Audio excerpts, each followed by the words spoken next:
Well, guess what? You made it to episode 39 of CUZZO-OP. My name is Isaiah, and I am one of the hosts here. I'm also known as IV. I'm joined tonight by my co-host, my brother, my cousin, Willie, also known as Arrow to the Face. We're excited to be here tonight. Well, I'm really excited. We'll see how Willie feels.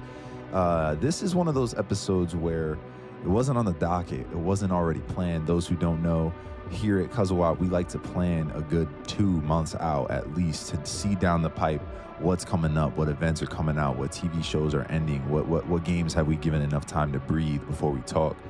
And this was one of the movies that wasn't on my radar. I had seen the trailer for this particular movie, and I think I stopped watching it halfway. I was just like, I don't really know if I want to see this. Of course, we're talking about The Creator, Gareth Edwards' latest film. Gareth Edwards is the director of Rogue One, director of Godzilla, a man with a very, it's a noticeable style. He has a specific style to him. And so I walked into the film, I walked out of the film, and I called Willie up and I said, hey, listen, clear the sketch. We're jumping into this one. Yeah, he called me at like midnight. It might have been like midnight. He was like, yo, I need a favor in text, in bright, big, bold text. And you know how annoying that is, y'all, to get a text from someone where they purposely don't tell you anything? And so I'm thinking, oh shit, I got something to do. This is big. I gotta get ready. What's going on? And like, who folded? Did somebody fold? Is someone out there dying right now? I'm like, call me, bro. He calls me. He's like, bro, I need you to make room on the schedule. And I'm like, what you mean, bro? He's like, we need to talk about The Creator. And I was like, this dude, bro. There were a couple things that popped off in this movie, and when it happened, I said, whoa, I can't wait to break this down. And then they took my breath away, bro. The writing, we'll talk about the writing. That's definitely something we're going to do this episode. You know that. But certain themes that were simple, certain complexities they were getting across, there's a momentum to the film as a whole, bro, that I just was like, this might be the most fun I've had at the movies all year, you know? Don't get me wrong. I know Across the Spider-Verse came out this year. I haven't forgotten that. It was a fun ride, don't get me wrong. But that was a sequel. This was a new IP. And I had this feeling like, whoa, I'm adventuring into something like brand new. And it's going crazy on the screen right now. And my boy George felt the same. A lot of what I was saying, you could tell he was thinking. So we were just like, yeah. And when we left the theater, bro, we looked at each other and we were like, that's got to be my favorite film of the year so far. And I'm like, yeah. Like, listen to me. It's not better than Oppenheimer. Oppenheimer is the best film I watched this year. But so far this year, this has to be my favorite movie experience. And I don't know, that's saying something, bro. That's saying something. Here's what I'll say. As someone who has had many, many conversations with Ivy, 23 years worth of conversations with Ivy, when I finished watching this movie, I could understand why he would say it's his favorite movie of the year. It is nowhere near my favorite movie of the year. But at knowing him, his philosophies, his beliefs, I could completely understand why he would say this. And in fact, I spoke to some other movie lovers, and one of them instantly, as soon as I said, yo, The Creator, he's my favorite movie of the year. So there's something here. There is something here. So I'm excited to hear Isaiah say the things that I think he is going to say as this episode progresses. But he put it on my map. I didn't know that the movie dropped. I remember seeing that the trailer was posted online, but not necessarily watching it. And then he said, yo, you got to go watch it. And I said, damn. I wasn't trying to go to the movies till like the Marvels or like Killers of the Flower Moon, but I guess, you know. So I was going to go see Killers of this weekend, and it changed to The Creator, but yeah. Well, you're going to have a lot of opportunities to see Killers of the Flower Moon this year. It's going to be Oscar nom. They're going to bring it back. Like, don't worry. You'll be fine. You'll get your time. I haven't seen it yet either. But anyways, back to this film. Remember, it kind of sounds like we're in the same place because I stopped watching in the middle of the first trailer. I really went in there with no knowledge of what was going to go down or an idea of where the flow of the story would go. So that just added to the experience, man. Here at CUZZO-OP, whenever we jump into a movie, we kind of like to approach conversations using 5 pillars: sound and score, cinematography, script and narrative, acting, and themes. And so we jump into all 5 of these one by one because if not, you just get us wilding out. So we just added some structure, you feel me? Anyways, man, the first thing we want to jump into is the sound, is the score. My guy, the sound in this film is really good. Now, let's keep in mind that this is a movie. Do you know what the budget for this movie was? I saw online that it was about, 80 million? It was 80 million. Do you know how much money a Marvel TV show gets for its production? I know how much Secret Invasion got. How much did it get? I can tell you right now. On a sound level, I mean that movie, I think Secret Invasion got $225 million. So this is just, again, we're talking about pure trash that's really shiny and something rough and kind of like, we kind of doing this, pulling our bootstraps up and just getting the job done with what we've got. Beauty, bro. The John was beautiful, bro. The sound is so good in this film. You feel every single moment. We can stop and just talk score. You don't have Hans. Don't do that.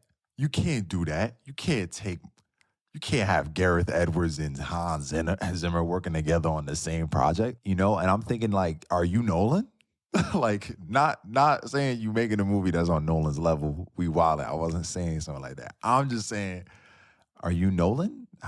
How do you guys find a way to have your styles come together so cleanly? That just really is a testament to Hans. Hans is really good at complimenting his director. We know that. And the score, it shows. It shows for sure. What did you think about the score? Did you enjoy it? The sound? What did you think? I would say the sound was really good. The sound, it felt like when something happened that was meant to be impactful, I felt it in my chest. You know what I'm saying? The score, yeah, it was good. I've been doing a lot of like music listen to score wise and hearing a lot of things, and I'll admit it, I'm not as big of a fan of Zimmer stuff as other people might be. Just because I feel like after you hear a lot of Zimmer's things, you can find Zimmer, but like a lot in certain ways. And I think Zimmer, the best way I've ever been able to describe him is like epic.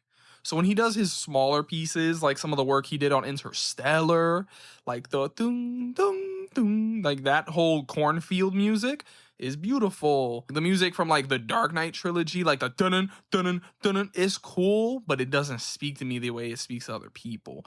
So I also need to take the time to listen to the soundtrack outside of the movie also. But for the way it was used in the movie, I can appreciate it. I think sound and score arguably might be the second best thing that this movie has going for it. That's understandable, and I'm hoping that the narrative is the other one for you. If not, and it's acting, I'm gonna cry. It's not narrative or acting. It's the themes. It's the cinematography and visuals of the movie. Oh my God. I think that this movie, its best thing was its visuals. I think it looked beautiful. Similar to the way, and I'm going to call back on Rogue One because it's the only thing of Gareth Edwards that I believe I've seen, so I can kind of compare. Rogue One might be top 3 best looking Star Wars movies. It might be one of those, like, on technical level, it looks good. And this movie, to play with something that's new, to play with new creative imagery and things like that, I thought that there were moments where I was like, okay, this might be the best part of the movie. But if we want to throw all that together and say like the technical aspects of sound and visual, it looked good, bro. It was a pretty movie. It sounded good and it looked good. Yeah, I mean, I agree with you. The way, let's talk about the fact that they took that $80 million budget, and on a couple of interviews, Gareth talks about when you have an $80 million budget and you want to film in beautiful places without spending a lot of money on effects to get the vision across, you just pay to move everybody. He's like, one of the things that's ironic about this story, which is about advancement in technology and what it does to us as humans, is that I had to take money, and instead of taking the route that would be quick using technology, I just became what the film talks about, and I got to the core of how do I get to this actual location? How do I fly all these people out to these locations, actually out there, and just film it old school almost? What sometimes feels retro sometimes, bro, with the amount of technology that we have in entertainment. So I like that he comments on that theme while he talks in his interviews. And then I see that heart expressed throughout all of the film in the way that it's shot. You just see a lot of beautiful long shots, and for a film that does sci-fi, bro, that does the future, you see so much of cyberpunk-esque pictures where there's a lot of hypertech, so much for them to have this, bro. Some of the tech, some of the AI in this movie, they have retro gun. Like, one of his decisions that I really love is the AI. They move around with old guns, bro. Guns that look like they're from World War One. You know what I mean? Like, one of them has like a Springfield rifle, bro. And it's like, yo, this is sick. It looks like it could have a bayonet on the end, but it's the future. These are AI. Like, what decision did he make there to be able to have like the old and the new? And I don't know, man. He uses a lot of the cinematography, bro, to get his themes across. There are a lot of scenes where there doesn't need to be any words, but the theme is carried through picture. And I love that, bro. I love that about Gareth. And you can say the same thing about Rogue One, if you think about it. Absolutely. I mean, you could argue that the sound and cinematography of Rogue One are what make that movie way more important than the narrative, bro. So for me, when it came to the point that you were making about having I don't want to say a realistic sci-fi, but like a predictable one that almost seems natural, right? You see Back to the Future and you see, oh, here's a 25-year jump. Boom. Everything looks different. Flying cars. You got Blade Runner doing all that. And I'm going to be honest, I don't think sci-fi is really meant for me like that. I don't think it's a genre that I enjoy much. Which is crazy when you consider that I'm a Star Wars fan, that Star Wars is my favorite thing ever. But that's because I honestly don't see Star Wars as sci-fi. You're wildin'. I see it as fantasy, the way George Lucas intended it to be seen as. Fantasy with elements of the future. But the stories are written as fantasy. Star Trek is sci-fi. And I feel like there's a difference somewhere that you can kind of tell. But I don't think anything that takes place in the future is sci-fi. But the fact that he did what you were saying about the guns kind of feeling a certain way, or the landscapes looking like things have changed, but not so far that it's unbelievable, it kept it easier for me to follow this than it did for me to care about Blade Runner when I watched Blade Runner or things like that. But there have been some sci-fi that have attacked me and like, oh, I fuck with this heavy, but this wasn't that. There is still that sci-fi that I was like, it's not for me. And is it my fault? Is it a problem with me that it's not connecting? I don't know, bro. We gonna have to see. But I think if you dig into the depths of this film, you get past the sci-fi, you see something very human. And that's the part that I was surprised. I was surprised 100%. that you didn't love it as much as I did. But it's okay. It's okay. My heart's not broken or anything. I'm just being honest. So let's jump into the meat and potatoes here, bro. We talked about how it's dressed up, how it sounds. What about what it's talking about? Let's talk about the script. Let's talk about the narrative. What did you think about the way the story was separated into a number of different acts? What did you think about that stylistic decision? I think it's always a dangerous stylistic choice to do something like that. You know, we've seen it in Dunkirk, the separation of time, the way that turns some people off. We've seen it in other movies like Oppenheimer, where it's fusion, fission, and those two concepts battling it out. So for me, I don't know how much I cared for it here. I don't know if I needed it here. I think that might be something to say. Well, I think there was a lot of, obviously the movie takes place in in certain parts of, I believe it's rural China, right? Yeah, New China, New Asia. There are a lot of Chinese elements from, you know, animation, the way certain stories are just told. Honestly, anything when it comes to Asian storytelling, there's a lot of like chapters, broken up stories, and I think that this movie carries that because it takes place in the New Asia. But on top of that, they also choose to dress the character up. I mean, at one point we in the mountains. We in the mountains. And it's like really a hidden Chinese village type time and like some Kung Fu Panda. Like it's like for real.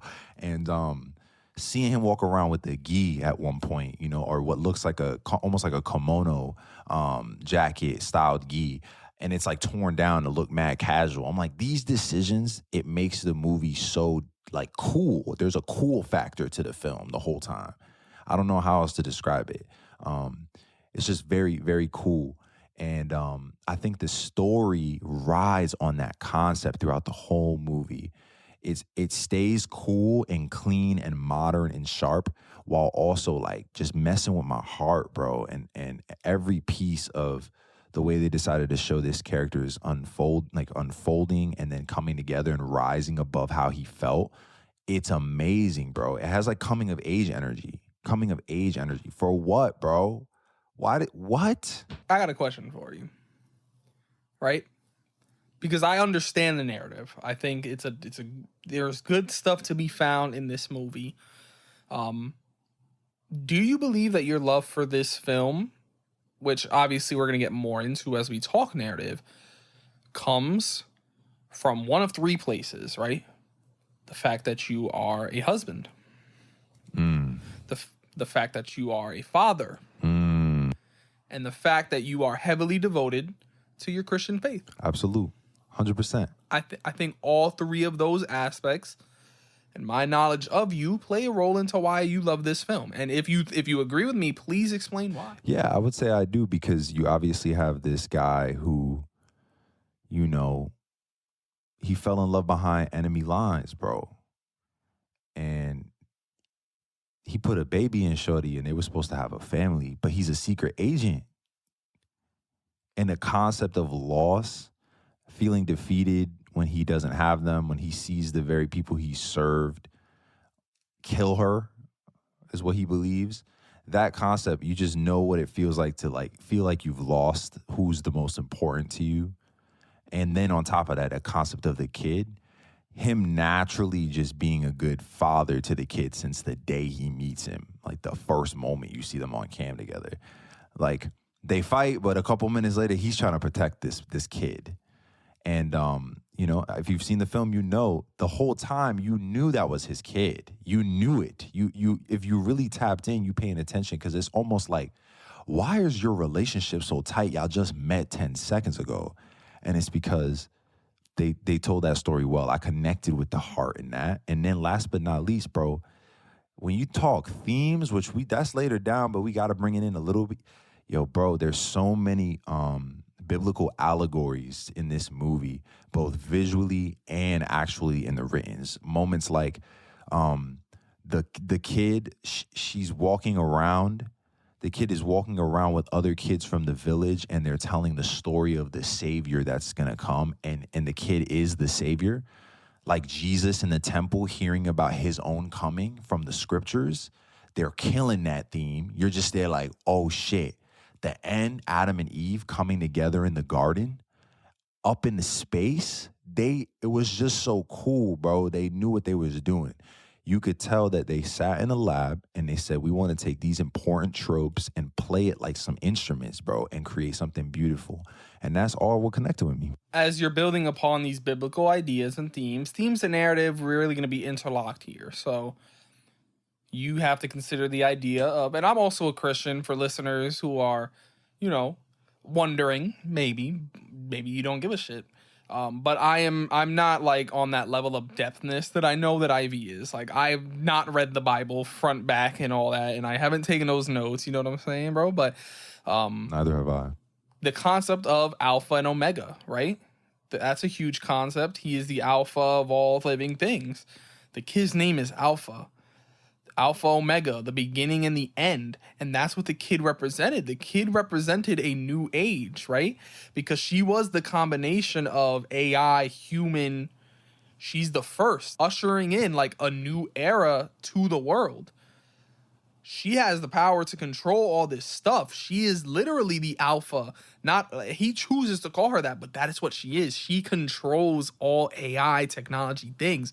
Her power is only going to grow, and the humans fear that. The same way they fear in Christian faith, in a good sense, God, right? You're going because crazy. You got to fear God a little bit. So when you connect those biblical themes, I can appreciate that. I appreciate the themes of this movie just on that love aspect that I know it's hitting you. It's not hitting me this That's time. fair. But I like it. I can do that analysis of it and say this is dope as hell. To have her be that. To have him sacrifice when he needs to, because that's what you're called to do for God. It's there, bro. It's fire. And I understand it. It's fire. It's fire. And she carried it's great, bro. and she bared the kid in her womb. You understand what I'm trying to tell you? They just tore it up. They tore it up and they put it in there, and it was fire. And the whole time, if you watch this film, you don't even have to pay attention to those tropes. If you don't know, there's still a really great story told in a beautiful way. Yeah. But when you get a respect for the way the writing was done on this one, bro, it was really good. The whole do you think you'll go to heaven? That whole line. I've done too many things. I can't go there. That's something. Then I guess we're not too far from one another, because you aren't a good person and I'm not human. And the line just had me like, yo. And then, bro, the other thing that I loved about this film was that they casted, and I know this is touching on acting, but they casted everyone really well, you know? And lined up with that momentum that I talked about earlier, I think that this movie is carried well by every single character. I don't feel like there was one actor or actress, in my opinion, that I didn't believe. I believed them, and it helped me immerse myself in this world while I was watching it. And I think that's also special. I just feel like they really knocked a lot of the parts and the skeleton of this movie out the park. And that's part of why it sticks the landing so much, in my opinion. What about you? So for me, I'm not going to sit here and say I was impressed by the acting, because I don't think anybody impressed me in this movie. You're telling me you didn't think John David Washington or the kid herself? I think John David Washington has been great in everything I've seen him in. It just feels unfortunate that everything that I've seen him in so far, he feels like the same dude. Oh my I need to watch Black Klansman. I haven't seen that. Go But watch from Black Tenet to Klansman this, and come bro, back to this then. I Go watch haven't seen Ballers everything, and you know come what I'm back to saying? this.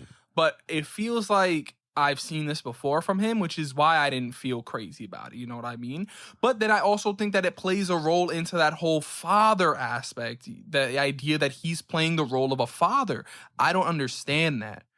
So you might have a deeper connection to that idea and that particular acting from that also. Do you get what I'm saying? I do, but at the same time, like, you're somebody I know who, even if past episodes you mentioned your love for family storylines, for lines that have to do with members in family, and the way this is a family film, bro.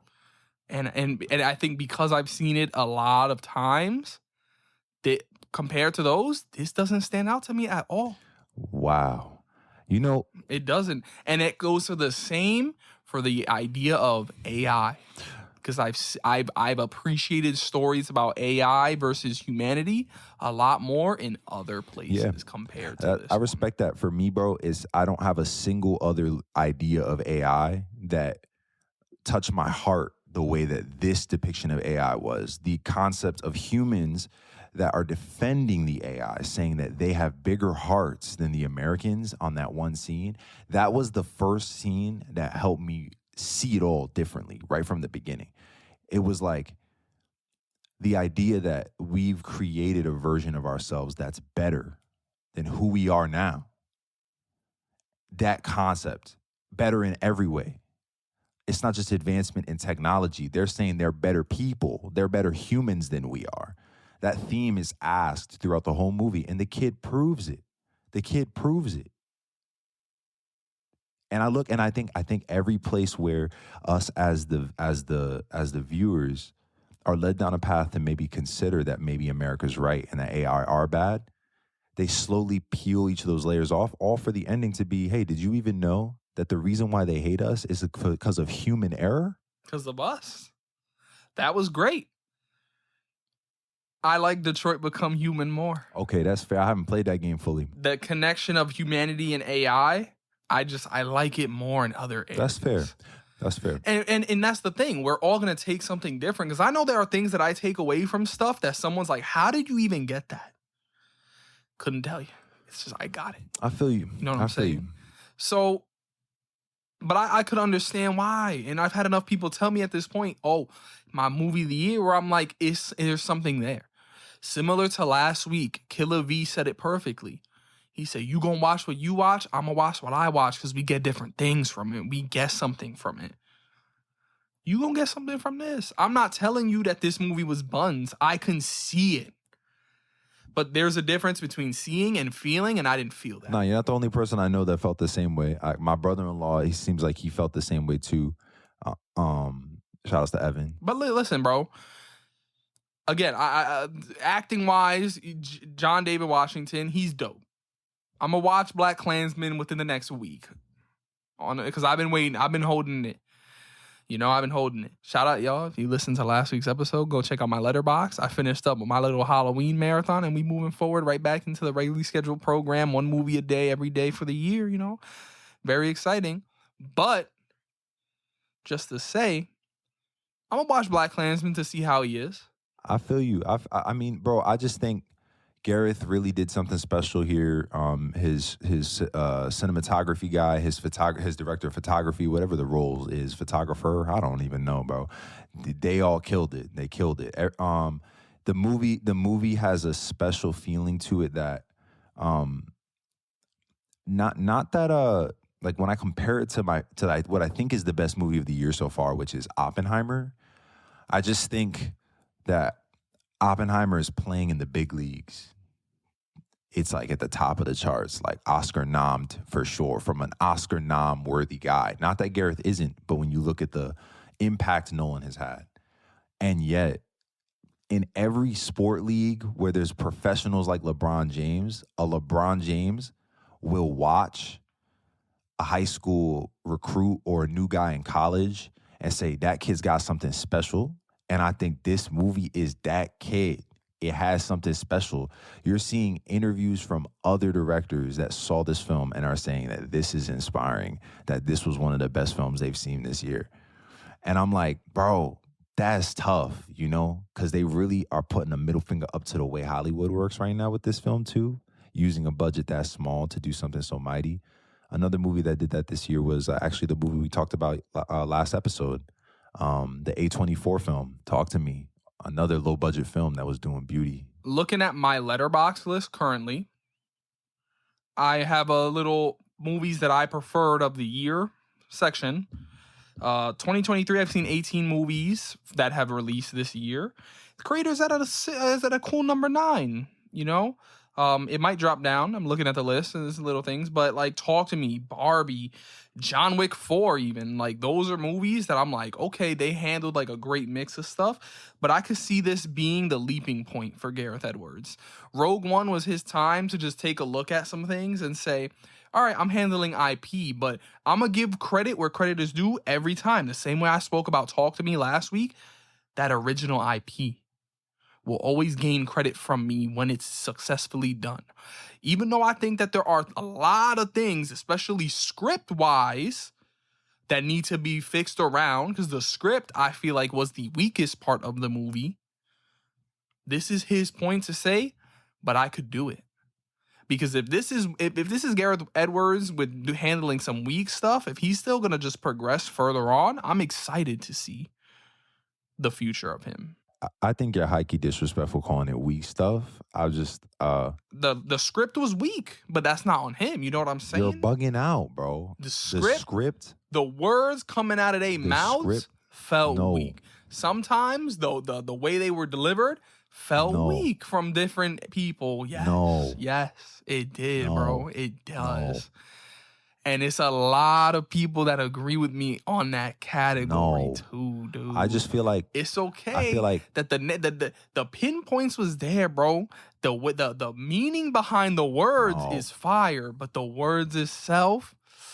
how does that even make sense? How can you have words that have meaning that makes sense and is special, but the actual words that are conveying that meaning, they're not good? Because I know how to look past it to see what was going Respect. for. I think you're talking about this. You're saying that the themes are not just carried by the script. They're carried by the film itself, the cinematography, the audio, all these things. They cover up the weaknesses of the script and yet still get across something special. I understand what you're saying. I'm just saying that I think that the script felt fucking human, bro. I think it felt human, bro. One of the letterbox reviews, bro, it said it felt like the script was written by ChatGPT and that it kidnapped a bunch of actors to make the movie possible. I think you're wilding out, bro. But it's all good. It's all good. We could just move on from the script and just, agree to disagree. I'm cool with that. But we can agree that maybe not every actor to you, but there are some really standout performances in this film that are strong. One of them being the kid, bro. The kid was a good robot that had a human side. Bro, yeah. The kid this is the first movie that kid ever did. It's great. It's better than a lot of other firsts that some of these kids have when it comes to these acting roles. Ever in her life. This is her first film. But I don't know about standout. She was amazing, bro. From other people. She was amazing. I also very much enjoyed John David Washington. I think you're wildin'. He's cool. Not standout, but he's bugging cool, out. bro. I think Ken Watanabe as Harun. He was fun, bro. I hadn't seen him since Inception, so to see him in this light, I was like, "Yo, he was fun. You're good." I really enjoyed him on screen. I felt Colonel Howell, Allison Janney, I think is her name. She wasn't my favorite villain, but I felt the pressure from her the whole film. I didn't feel like there wasn't pressure. There was pressure, It wasn't supposed to be antagonistic pressure, though. That's part of how they get the story off. Some people could still think at some points that what she was saying was the truth, like what they're fighting for is right, and that this guy is a traitor. That's why they give you that scene in the beginning of the film. And she played that role really well, where she talks about her sons serving and being killed in the war, and part of her heart being against the AI because they took from her who's special to her. Very understandable, very human. Felt like Allison Janney did a great job getting that point across. And from there, I was like, okay, I'm rocking with her pressure. Her pressure is there. She got pressure. In those moments, I could understand it. But for a lot of the movie, bro, she was Colonel whatever her name is that I seen in every movie that has a colonel. All right, bro. Cool, yeah. When they were diving in with the fork and knife to the heart and soul of the character, I could feel it. But you gotta say, like, a lot of the movie, she's playing a colonel. She plays a colonel, okay. But she. Yeah. What about my man Amar? What about my boy Amar Chadha Patel, Omni, the one who plays the guy who lent his likeness? Was my favorite character in the movie when it came to acting. He was ripping his role up. He was my favorite performance. He was ripping his role up every single time. He was my standout. He looked like a different character. He was my standout. I was like, that's fire. That's fire. Gemma Chan? I don't know if I've ever seen anything where she's impressed me like crazy, I like bro. Gemma. I like Gemma. She's cool in Eternals. I liked her in Crazy Rich Asians.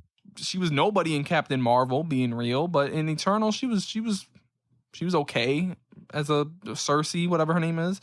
Raya the Last Dragon, I couldn't even tell you who she was in that movie, but I think what it is for me, bro, is that this movie's not perfect. I'm not saying it's perfect, but these actors, I feel like they came together to put together as a team, along with the production team, something special. It could be picked apart. It could be picked apart and have weak spots on its own. But when you put them all together, it created like a journey that I appreciated. And that's the difference, Like, will we see this film nominated for an Oscar for cinematography even? I don't think so. Maybe. If not, it would be upsetting. I hope that they at least get a look. I feel like they could get visual effects. If they do, that's cool. I think it should. It's Gareth Edwards. They did a lot of work, but listen, all I'm saying is, bro, to your point, yes, it's something special, it's something new, but it's not something standout for me. That's the word you used, standout performances, and I didn't feel like there was a single standout performance that at the end of the year I'm going to remember and talk about. All due respect. But it's not always going to happen. Even some of my favorite movies don't have standout performances because a standout performance is something that sticks with me as the year moves forward. That's fair. Well, I'm just saying this movie came at the end of the year and it lapped a lot of the experiences for me on the all of what else has come out this year. It just gave me a little that was refreshing. And that it's refreshing. And that had me like wow. And so maybe that's what it is. Maybe your boy's been deprived of whatever refreshing is, and so when it hit, it quenched the thirst. Don't know. All I'm saying is I'm glad this movie exists. I will go back and watch this movie a number of times more. I'll probably purchase this movie and have it digitally on my phone. And I won't. It's one of those ones for me where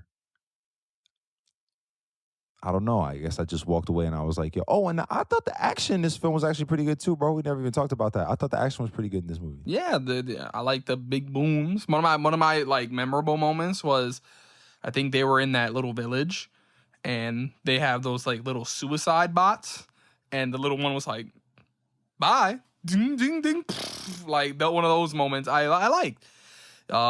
When the colonel, I think she gets blasted by Ken Watanabe, and the whole new, like she gets like obliterated. Like that was a fun moment. I ain't gonna remember any of it though, bro. Like it just that's fine. I don't know. I'll remind you when I load it up on my phone every time I'm around your ass. That sounds good. Listen, CUZZO-OP at the start of next year. We gonna do a little like awards ceremony for each topic that we like to speak about here. We gonna talk about IV's winners, my winners, not necessarily like who we think are gonna win the Oscars, but for us, our personal winners.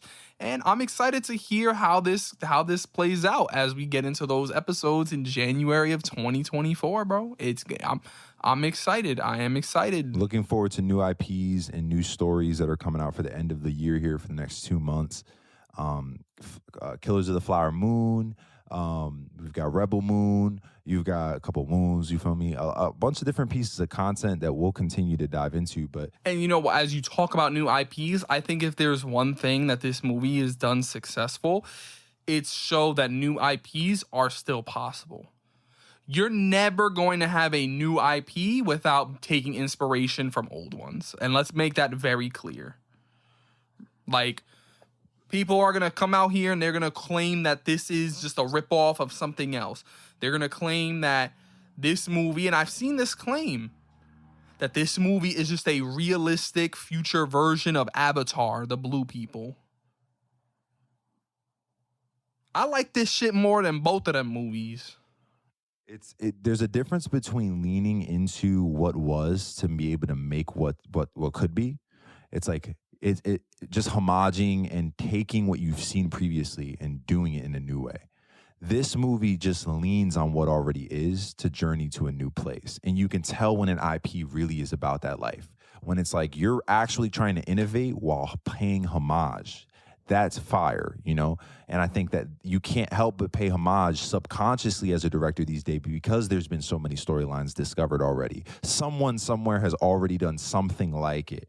I respect that. I respect what you're saying. But at the same time, man, IPs, for me, it's so upsetting that we don't get more of these, bro. It's so upsetting that people just keep trying to copy what was instead of seeing movies like this and going, okay, there's money to be made here. This movie has blown its budget wide open in the box office. And it didn't need to perform crazily because it was working with very little and making more. And I just think we're very consumed with spending less and gaining as much as possible in the wrong way of it when it comes to entertainment. I don't even think it's about homages, bro. I think it's literally just nowadays you see something sci-fi related and you're going to call it Star Wars or Star Trek. You see something medievally, and people are going to jump to say that's Lord of the Rings. You see something that's, army, and you're going to call it some other Saving Private Ryan. Like, you're gonna just Save It Private Ryan. It's going to be harder and harder to create something new nowadays, because you might feel like people are going to say those things to you. Just do it. If you're creative, just do it. If people are going to call it and they're going to hate on you for it, someone's going to come along and see it. Isaiah came through and watched this shit and he loved it. And I know I could see it in his face right now through the screen. He'll be showing up to the next Gareth Edwards production. He'll be there. So take the chance. If someone go hate on you for it, oh well, that's it. Damn, that sucks. But you making something new, and that's gonna be what people are gonna remember. Hopefully, if they give it a chance. And even if they don't, that you tried to do something new. You didn't do something formulaic, even though this movie has some formulaic elements to it. You didn't do something that's already been done before. You didn't make a Back to the Future remake. You didn't make the 8th Jurassic World. Respect for that, bro. So let me get your rating and any final thoughts that you might have, or maybe a final thought word for the people. The rating, 7 out of 10. I think there's positives and negatives and all of that there, but a 7 out of 10 for me means good. 8 out of 10 is great. 7 out of 10 for me in my rating scale is good. I thought this was a good movie. And my one statement is it's something new. I like that. For me, it would be, I've wrestled. I think I'll give it an 8.5. I think 8.5 would be where I land. Maybe even an 8.75 if we getting real granular. Go watch The Creator. You're not going to miss. It's not going to be a waste of a night. It could be a date night. It could be a solo trip. It could be you with the boys. It's a great story, and the themes it's very thought-provoking. It's a very, very deep and thought-provoking film, even if it does have some shallow parts, as Willie has pointed out tonight. We thank you so much for listening to another episode of CUZZO-OP. We have lots more coming for the end of the year. You can expect an episode a week. As we get toward December and we're talking some more about Christmas, and then January where we reflect on 2023, you're not going to want to miss out. We'll have an opportunity to look back at the year, some things you might have enjoyed. It's a good way to jog your own memory. Send out our episodes to anybody you think would enjoy two dudes just talking about some stuff they're passionate about in entertainment. And that's because that's exactly what you'll find here at CUZZO-OP every time you tune in. Two cousins, one podcast, endless entertainment. Peace.